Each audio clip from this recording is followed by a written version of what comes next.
Test இருக்கு sir. Exam வரும் sir. PET period use பண்ணக்கூடாதுன்னு சொல்லிருக்கோமா இல்லையா? பிஇடி பீரியட் எதுக்கு எக்ஸாம் இருக்கு? எத்தனை மணி வரைக்கும் பிஇடி பீரியட்? எதுக்கு உள்ள உட்கார வச்சிருக்கீங்க? எக்ஸாம் இருக்குன்னா பிஇடி பீரியட்ல வகுப்புல உட்கார வைப்பீங்களா என்று பள்ளி வகுப்பறையில் அதிரடி காட்டிய கலெக்டர். ஜெனரலா பிஇடி பீரியட் போவீங்களா இல்ல போக மாட்டீங்களா? என்ன விளையாடுவீங்க? மாவட்ட கலெக்டரின் சஸ்பென்ஸ் விசிட்டால் ஆட்டம் கண்ட ஆசிரியர்கள். இவ்வளவு பேருக்கு பிரசன்ட் போட்டிருக்கீங்க, ஆனா இருக்கிறது 6 பேர் தான் இருக்காங்க. 15 பேர் சார், 2 பேர் உடம்பு சரியில்லை.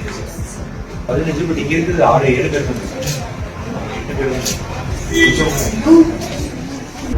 தான். ஒன்னும் ரெக்கார்டே பண்ணல. ஏன் ரெக்கார்ட் பண்ணலாமா? எவ்வளவு நாளா இருக்கீங்க இங்க? 10 வருஷமா இருக்கீங்க, ஒன்னும் ரெக்கார்ட் பண்ணல. என்ன பண்ணிட்டு இருக்கீங்க?